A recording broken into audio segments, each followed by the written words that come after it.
So let's go ahead and get into hot or cold. And so we'll start off hot or cold with we're going to do 2 questions about the offense, 2 questions about the defense. So we'll start it off here. Carson Wentz will be a top 15 quarterback in 2021. That for me is a hot take. Wentz has finished as a top 15 quarterback in terms of QB rating in 3 of his 5 seasons. He was 4th in 2017, 7th in 2018, and 13th in 2019. 2016 he was not. It was his rookie season. In 2020 he was not, and the Eagles were in shambles. Now, he finished 34th, so like even there are quarterbacks that finished above him who were on just as bad teams. So there's no understating the fact that he was bad, but also, you know, people who like to make the argument against Wentz like to just harp on Wentz, and it's like, well, it's especially in the NFL, it's a team thing. If the team is in shambles around him, if they literally have your predecessor, you know, chomping at the bit to, you know, or your successor, sorry, that's the actual term I want, you know, chomping at the bit to get in the game, then, I mean, you're not going to play as well. And, I mean, that's not trying to make excuses for Carson Wentz. It's just stating a fact. I mean, it's just not the best situation. And so you're hoping you're going to get, you know, obviously a better version of Wentz. The Colts have the second best offensive line, according to Pro Football Talk. An upper third rushing attack that returns Marlon Mack, and Wentz gets reunited with Frank Reich, who coached Wentz during his best NFL season. So, I mean, you've got everything kind of falling into place for Wentz to be a top 15 quarterback, and that's really all we're asking him to be is be above average. Be above average. Just be slightly above average. Be in the upper echelon of the NFL as far as, you know, the top, you know, that cutoff. I wouldn't even call it that. I wouldn't even call it the upper echelon. Top half of the league. Yeah. Yeah. So yeah, I guess upper echelon's like the top 8. 10%. Yeah. And so I think, and that's all the Colts really need him to be. They don't need him to be this insane, you know, throw the ball 50 times a game. They just need him to be above a game manager, a little bit above a game manager. And just throwing it out there that Rivers, who also had ties to Frank Reich, you know, was 13th in quarterback rating last season, and he was 17th in his final season in LA. So, I mean, he had an improvement. Wentz, I mean, I would hope he's going to be improved from 34th. And then I think his season in 2016, he was like 25th or 24th. So, like, I think with the roster he has around him, and who he's pairing with and all that stuff, I don't find any reason not to think he's going to be a top 15 quarterback in the league. Oh yeah, I agree. This is definitely a hot take. It's gonna take an actual implosion on the entire Colts offense. I feel like for him to not be in the top 15. Like you said, even Phillip Rivers was in the top 15, and Phillip Rivers was just ultimately a game manager that made necessary throws here and there, whereas Carson Wentz has the ability. He's a younger player, first and foremost. I mean, he has the physical ability to actually make bigger passes than Phillip Rivers could. So as long as he just plays within the game plan, is a good game manager, and makes some good passes here and there, there's no reason he can't be top 15. No reason. I mean, I'm gonna say he will end the season top 10, not like high in the top 10, but you know, like 9 or 10 around there. Well, I mean, 10. If he's 10th, he's right on the doorstep of being like in the top 25% of the league. So I mean, that's not bad at all. And like I said, as long as you just play within the game plan, play within the game, don't force things, I think that's a real possibility. I mean, look, Phillip Rivers was 13th. He wasn't that far off. He really was not that far off, whereas Carson Wentz has the tools to be able to be better than 13th. Yeah, I agree. I'm in complete agreement there. So question number 2, Jonathan Taylor and Marlon Mack will be the 8th running back tandem since 1972 to amass 1,000 yards. B. Scott, I got really excited about this one because I thought maybe it would happen. I mean, you've got 2 running backs who, in their last full seasons, ran for 1,000 yards. Jonathan Taylor last year, and then, of course, Marlon Mack, who missed the season due to injury. He had an 1,000-yard season back in 2019. And so I kind of looked into it a little bit more. The last team to do this was actually not too long ago, 2019. You had Lamar Jackson and Mark Ingram for the Baltimore Ravens. They had a team that couldn't pass the ball to save their lives. Exactly. So they were just like, you know what? We're just going to run the ball. And honestly, too, because that was my first thought, is that when I saw Lamar Jackson and Mark Ingram on that list, I was like, how many of those for Lamar Jackson were broken, passing plays that turned into him just... That's running back tandem. Okay, so I mean, I guess rushing duo. Rushing duo is a better way to phrase that. Sorry.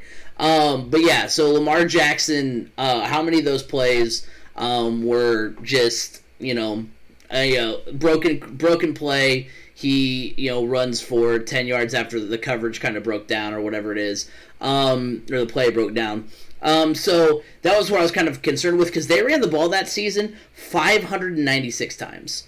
And so that averages out to like 37 per game. So you're rushing the ball 37 times per game. I was looking at it for the Colts. They have never averaged more than 30 rushes per game under Frank Reich. So even though the Ravens that season had the second best offensive line, which the Colts have the second best offensive line, as I just mentioned in the last question, so the Colts have the tools to do that. They have the running backs, they have the offensive line. It's just that's not the play style of Frank Reich. He's not trying to tailor his offense around a rushing quarterback, which is why the Ravens ran for so many times. I think the closest the Colts got to 30 rushes per game was like 29 point something. So they're not a team that runs the ball as much as the Ravens did. So as much as I think it's a possibility to have that situation where you have Mac and Jonathan Taylor rush the ball for 1,000 yards each, I'm going to say it's a cold take. Yeah, I agree. This is a cold take just because the offense is going to be so balanced. I will go as far as to say that a running back will hit 1,000 yards rushing, and a running back could push 1,000 yards receiving. Yeah, I believe that. I honestly believe, hear me out, the next best slot option the Colts have, or next best speedy small guy option the Colts have after T.Y. Hilton, Nyheim Hines. Yeah. Honestly, I could see him being or I could even see, that's going to be tough, no. But yeah, I could see, honestly, that happening. Nyheim Hines having a huge year as a receiving threat. Yeah. Because he's one of those guys that you have to get him touches. You have to, just because of how talented he is. Every time he gets the ball in his hands, he is a threat to take it to the house. How many times did we see that the past couple of years? It's like a light switch has come on for him, and you have to get the ball in his hands. You have to figure out ways to do that. And with T.Y. Hilton out, why not? What do you have to lose? Okay, he's not the best route runner. Okay, we figure, okay, that's fine. Run simple routes for him, crossing patterns. He's a running back, for God's sake. Yeah, and that was the other thing too. With as good as Nyheim is like a tertiary option, at running back. That was another reason why I was like, I don't think they're going to get to 1,000 yards each too, because I was like, you have to get him touches as well. You can't, because that would almost exclude him completely out of the offensive game plan if you're trying to get touches to both Taylor and Mac, to try to get them, to try to do the mental gymnastics to get them both to 1,000 yards. So yeah, that takes touches away from him. How nice is it for the Colts to have three guys that are home run threats pretty much anytime they touch the ball in the backfield? That's an embarrassment of riches. We're used to position, at least. It's probably akin to Joseph Adai and Dominic Rhodes. I would say. Yeah, but not as far as home run, not as far as home. Oh, what's that? I'm talking about three guys. How often do you see three? I'm just saying as far as the Colts having. I'm just saying as far as the Colts having more than just one threat. Right. Right. And that's a good thing, because it is no longer just one running back being Derrick Henry, but Derrick Henry's built just built different. He is. If you wanted him to play defensive tackle, he'd probably be a Pro Bowler. Let's just be honest. That's a beast of a man right there. But having I don't know, having running back by committee and all three of them potentially, being star running back. I can't really put Naheem Hines in that category. Marlon Mack was knocking on the door, and Jonathan Taylor is knocking on the door. Naheem Hines is a niche running back, but a very talented niche running back. And unfortunately, he's like a utility man. There it is. He's a utility man. He's the guy that you pick up in your fantasy league that you can just throw in there because he's going to get you good points. Not a ton of points, but he's that guy that is always just good to have in there. Oh, yeah. Now, you can probably tell as we switch over to the defensive side that I was dreaming big when I was doing these hot or cold questions last night. Because question number 3 is, Kwity Paye will break the Colts rookie sack record currently held by Dwight Freeney. That's at 13 and a half? 13 and a half. No, it's a 14 even. That's what it was. Robert Mathis currently is currently on the Colts coaching staff. He was the last one to hit 13 plus sacks. That's 19 and a half in 2013. Dude was an absolute monster. No rookie has had more than 14 sacks since 2011. That was Aldon Smith. 49ers defense that season was 4th in yards per game, 42 sacks, which was tied for 7th in the league. The Colts had 40 sacks a year ago and were 12th. So you'd think, oh, well, hey, the Colts had just as many sacks almost last year. Could there be enough sacks for Kwity Paye to get there? Well, the Colts are missing 15 and a half sacks from that mark. So you think, oh, pencil in Kwity Paye to that 15 and a half maybe. They are not exactly. Good players are made up for those. Right, exactly, because you're missing Justin Houston and Denico Autry, who made up those 15 and a half sacks. So it's going to be obviously an uphill battle. Kwity Paye has never had more than 6 sacks in a season at Michigan, so that's another thing to throw out there as well. So Kwity Paye has had a very good preseason. And so I'm very hyped to see what he has in store. Like I said, I was dreaming big last night. Isn't he the highest graded rookie in the preseason, defensive rookie? Yeah, I think so. They have him panning out as one of the better rookies on the defensive side of the ball. I think highest defensive and second highest overall. Yeah, I think he's going to have a good season, but just not setting the Dwight Freeney record good. So that's a cold take for me. Yeah, I agree. I think that's a cold take as well. Do I think he has a chance to push for it? Oh, yeah, I do. Just because, look, Kwity Paye didn't have a DeForest Buckner lining up next to him at Michigan. And DeForest Buckner is going to take a lot of the attention, and then Al-Qadim Muhammad. And, that defensive line, it's decent. It's good. The opposite end, let's hope. I don't know what to think about the opposite end. But, Kwity Paye, I think, is going to have more opportunity just because of how much attention is going to be put on DeForest Buckner, and he never had that at Michigan. He was always the person that they put the attention on. And also, you got to also think the Michigan offense was not that good while he was there. So these teams were running against Michigan a lot. I mean, because they had a lead, and they were trying not to blow the lead. So that's essentially, I think, some of those numbers there. And we're learning more and more that Jim Harbaugh has no clue how to manage a team. So I think he's going to have a much better year than he ever saw in college, which is good. I think he's going to have a heck of a career now. Yeah. I was a little down on him, obviously. You guys all knew what I was saying after the draft. But I feel like this, as from what you're hearing coming out of training camp, is a good thing, is a very good thing. Because typically, people don't sugarcoat it in the NFL.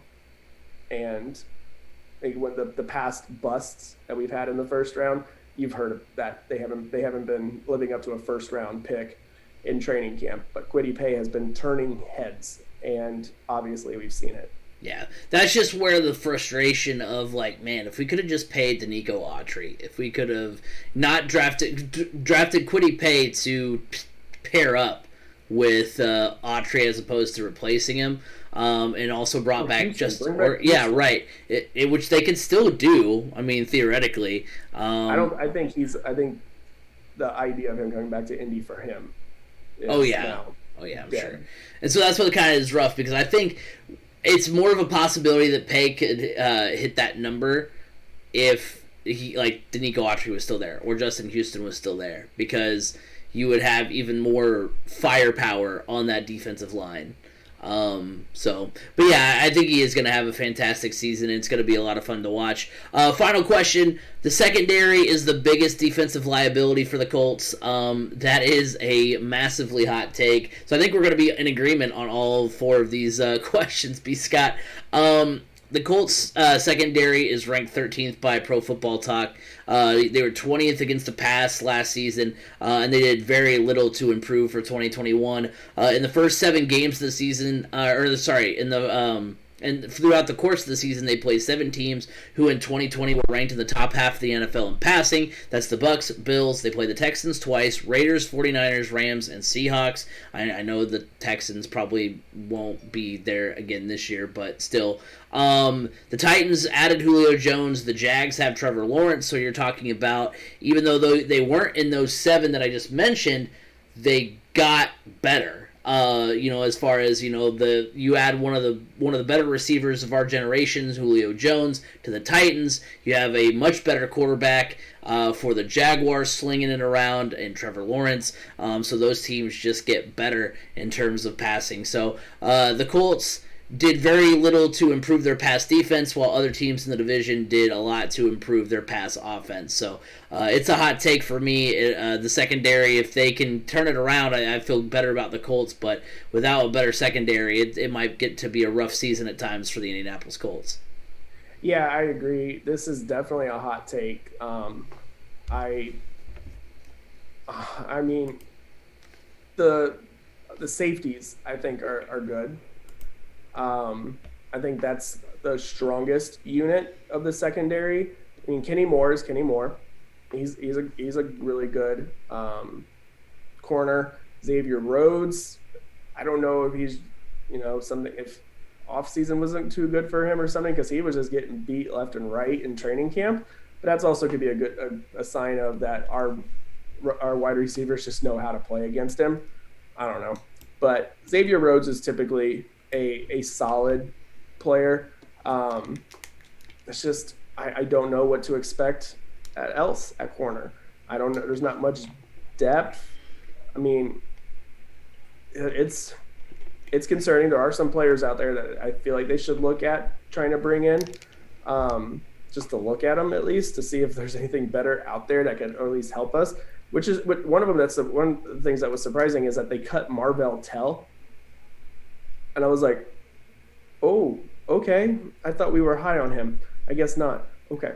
That came out of nowhere. But, yeah, the secondary is definitely the weakest. And if there's reasons for the Colts to lose games this year, it's that. You just have to hope that the linebackers and that the front 7 can apply enough pressure on the quarterback that the quarterback's going to be forced to make bad throws, which, as long as the secondary is, somewhat within position, they can help there.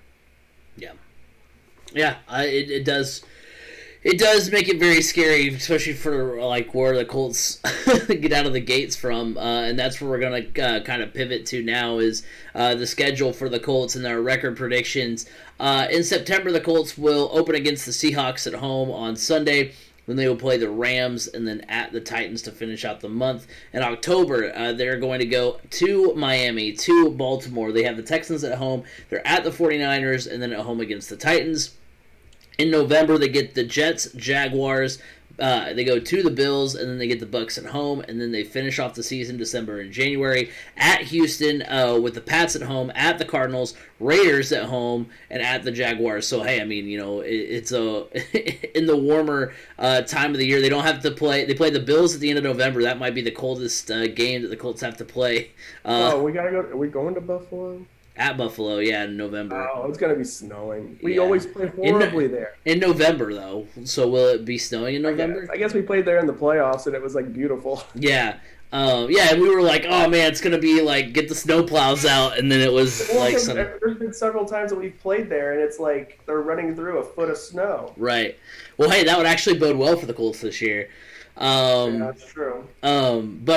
So let's go through for the record prediction for September. For me, I have the Colts going 1-2. I think they lose to Seattle because I finally bought into the Kool-Aid. See, I'm drinking the Kool-Aid. It's Gatorade, but so I guess I'm drinking the Gatorade. No ad.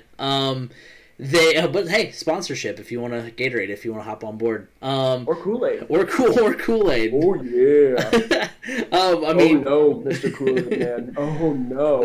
My mom's gonna be home and she's gonna see that. That's no. That's not good. But yeah, the Colts always lose the season opener, so that's pretty much a given. And then I think they do lose to the Rams for what we've been talking about the secondary. I mean, this is Matthew Stafford. You've got Robert Woods, Cooper Kupp, all those big, wide receiver threats for the Rams. And then they do beat the Titans in the last week of September. Frank Reich is 3-0 against the Titans in Nashville as the Colts head coach. So I'm going with the trend there. In October, it's going to be tough. I do have the Colts, though, going 3-2. They proved a lot last season when they had to go through a tough stretch like this, and I think it'll be kind of a similar run for them. They're going to beat the Dolphins. They're going to beat the Texans, and they're going to beat the 49ers. I think the 49ers are the worst of the NFC West teams. I think that's who the Colts are going to beat. They beat the Texans because, obviously, and I just kind of have the Dolphins were kind of like a toss-up for me, and so I went Colts. But I could see the Colts potentially losing there. And then they lose against the Titans at home because Frank Reich is 1-2 at home against the Titans as head coach. In November, the Colts are going to go 2-2. They defeat the Jets and the Jaguars. But I have them losing to the Bills, and I have them losing to Tom Brady. Again, for some of those secondary reasons. And again, I'm just setting myself up for disappointment. So if the Colts do happen to beat Tom Brady and the Buccaneers, then it'll be a shocker and a surprise. But I'm just. Wait, you gotta remember last year. It was in November when Brady and the Buccaneers just got punched in the teeth by the Saints. Right. On Monday, or was it Monday night or Sunday night football? Yeah. So, and then you never know. They got, I think, beat that same month, too, by the Chiefs really badly at home. So, and that's the thing, too. That's, again, what kind of makes that Buccaneers game a toss-up for me because Tom Brady now has become, like, in a sense, I mean... He's become beatable. Well, he's become beatable, but, like, it's almost as if the regular season doesn't matter. It's kind of like LeBron James. Like, okay, he's going to take his hits in the regular season now. He's not going to have a 14-2 season, but he's going to get hot in the postseason, so you never can really tell. And then December, January, I think this will be the month that decides whether or not the Colts go to the playoffs. But ultimately, I think they beat the Texans. Patriots were a toss-up for me, too. I went with them beating the Patriots just because it's at home, and they beat the Raiders at home as well. And then Reich is 0-3 against Jacksonville in Jacksonville. So I have the Colts winning those games, but, I mean, I have them losing to the Jaguars just because of that trend. But that may very well be a game the Colts need to win to make the playoffs. So I have the Colts at 9-8 on the season, which, I mean, that sounds bad.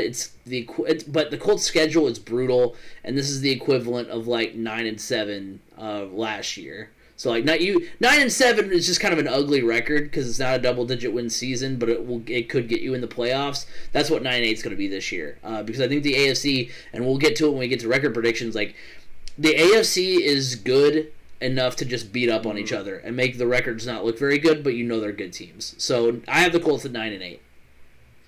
Yeah, I actually have the Colts at 11-6. Not too far off from you. Yeah.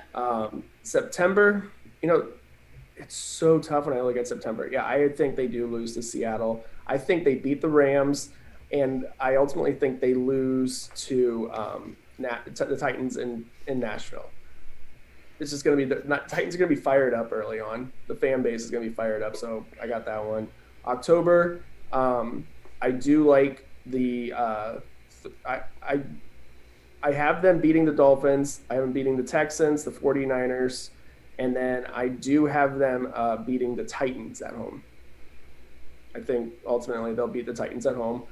November, same as you, 2-2, beat the Jets, beat the Jags, lose to the Bills, lose to the Buccaneers. December, 4-1. I have them beating the Texans, Pats, Raiders, and I have them beating the Jags. I mean, like you said, they may still be playing for something more at that point, whether it's a spot in the playoffs, whether it's a division title, I don't know, but I just feel like, Yeah. Help jog them, because you said playing for something, and it jogged something in my memory when I was looking this up last night, like Frank Wright's record against the Jaguars in Jacksonville. How did they lose a game 6-0? What game was that? Because it wasn't the last game of the year. Because I was thinking, was that the game where Jacoby Brissett and the Colts had just fallen apart? And but I don't think it was. I don't think that was it. Because I think it was 2018. And I don't think that was the Jacoby Brissett year. The Jacoby Brissett year was 2019. 6-0. Good God. Maybe I turned that one off because it was so boring.